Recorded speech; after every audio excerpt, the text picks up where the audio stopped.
Hello दोस्तों, आज हम पढ़ेंगे polyuria, polydipsia, polyphagia, and organ damage, microvascular complications and macrovascular complications. तो इसके अंदर पॉलीयूरिया आता है। पॉलीयूरिया में क्या होता है, एक्सेसिव यूरिनेशन होने लगता है। जब हमारे ब्लड के अंदर 180 के ऊपर शुगर्स जाने लगती हैं तो हमें क्या होता है, रेनल थ्रेशोल्ड होने लगता है। तो उसमें क्या होता है, थ्रेशोल्ड में क्या होगा, बहुत सारा यूरिनेशन होगा, जिसकी वजह से हमें बार बार यूरिन पास आउट करने का मन होगा, तो जिसमें हमारा बहुत सारा यूरिन होता है। और पॉलीफेजिया एक डिप्सिया होता है और एक पॉलीफेजिया होता है। तो पॉलीडिप्सिया क्या होता है, जिसके अंदर एक्सेसिव थ्रस्ट होने लगे, एक्सेसिव थ्रस्ट।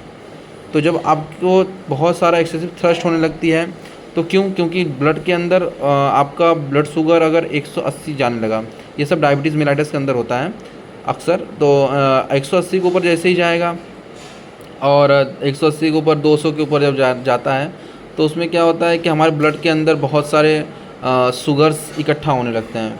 तो उसमें क्या होता है कि आपको उस ऑस्मोलिटी को सही करने के लिए, जो ब्लड के अंदर जैसे बहुत सारा शुगर आ गया है तो डाइल्यूट करने के लिए, जैसे बहुत सारा शुगर है तो उसको डाइल्यूट करने के लिए हमें बहुत सारा वाटर की ज़रूरत पड़ती है। तो उसको डाइल्यूट करता है तो बार बार हमें क्या होता है, थ्रस्ट लगता है, हमें प्यास लगने लगती है, जिसकी वजह से हमें पॉलीडिप्सिया होने लगता है। एक होता है पॉलीफेजिया। पॉलीफेजिया क्या होता है, जब हमारी शुगर्स जो होती है अनकंट्रोल होती है, 300, 400, 500 या फिर जो भी रहे हमारी, तो अगर 200 के ऊपर है तो उसमें क्या होता है कि जब पेशेंट आता है तो उसको बहुत कंप्लेंट लेके आता है कि मुझे बहुत ज़्यादा भूख लग रही है। तो क्योंकि उसमें क्या होता है कि बार बार भूख इसलिए लगती है क्योंकि जो हमारा हाइपोथैलेमस है, उस हाइपोथैलेमस की जो सेटिंग्स होती हैं, जब हमारे ब्लड के अंदर ग्लूकोज की कमी होती है तो हमें क्या होता है कि हमें भूख लगती है, मतलब कि हमें भूख लगती है। तो अब जब भूख लग रही है तो उस टाइम क्या होगा कि हम खाना खाएंगे। तो लेकिन जब हमारा ब्लड शुगर 200 है, 300 है, तो उस टाइम पे तो नहीं होना चाहिए। लेकिन क्या होता है, डायबिटीज़ की वजह से जो हमारा हाइपोथैलेमस की जो सेटिंग्स होती हैं वो सेटिंग्स हमारी ख़राब हो सकती हैं। तो जब हो जाती हैं तो ख़राब हो जाती हैं तो उससे क्या होता है कि हमें बार बार भूख लगने लगती है, तो हमें पॉलीफेजिया होने लगता है, इसको बोलते हैं। एक होता है एंड ऑर्गन डैमेज, एक होता है मैक्रोवेस्कुलर कॉम्प्लिकेशंस, एक होता है माइक्रोवेस्कुलर कॉम्प्लिकेशंस। तो इसके अंदर क्या होता है, ये होती है कोरोनरी आर्टरी डिजीज़, ये होती है कोरोनरी वेस्कुलर डिजीज़, ये होती है पेरीफेरल वेस्कुलर डिजीज़।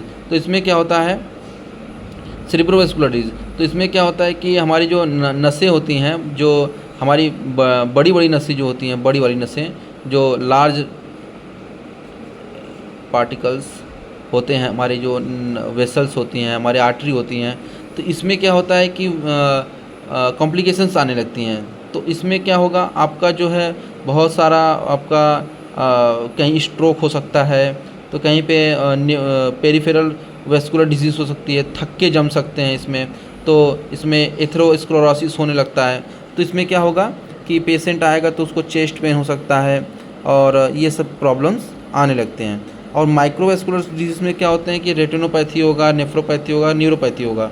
तो इसमें आपको ग्लाइकोमा, कैटरेक्ट, नेफ्रोपैथी में जो है आपका किडनी से रिलेटेड जितने भी जाँचें होती हैं वो करानी पड़ती हैं। और साथ में नेफ्रोपैथी होगा तो उसमें किडनी आपकी सीकेडी के अंदर लैंड अप करने लगता है पेशेंट। और न्यूरोपैथी में आपका जो है, जैसे आपका पेरीफेरल होने लगा, या फिर कोई डीएसपीएन होने लगा, या फिर जो है मल्टीप्लेक्स होने लगा। तो ये सब क्या होगा कि डिस्टल पॉलीन्यूराइटिस होने लगता है, मतलब कि नर्व्स जो रहती हैं उसके अंदर जो है स्वेलिंग आने लगती है, तो सूजन आने लगती है। तो जिसकी वजह से क्या होगा कि वहाँ पे नसें जो है जलन होना, उसके अंदर टिंगलिंग, नंबनेस, जलन, झुनझुनी, ये सब होने लगता है। तो जिसकी वजह से वहाँ पे पेशेंट कहता है कि ये सब अक्सर कब कैसे होता है, जैसे ये हाथ है तो यहाँ वाला पार्ट जो एल्बो जॉइंट्स के आगे, ये दोनों एल्बो जॉइंट्स के जस्ट आगे वाला पार्ट में झुनझुनी, और जस्ट ये जो हमारा टीबिया है, टीबिया के जस्ट नीचे वाला जो पार्ट है, ये आपका ये वाला पार्ट जो ये नी जॉइंट के जस्ट नीचे वाला, ये आपका जो है इसमें आपका नंबरिंग, अगर एक पैर में हो रहा है तो आपका जो है यूनिलेटरल, अगर दोनों पैर में हो तो बायलेट, और साथ में अगर सब में हो रहा है तो डीएसपीएन में मल्टीप्लेक्स आ जाएगा। तो ऐसे करके इसको हम लोग देखते हैं। तो ये छोटी सी जानकारी थी।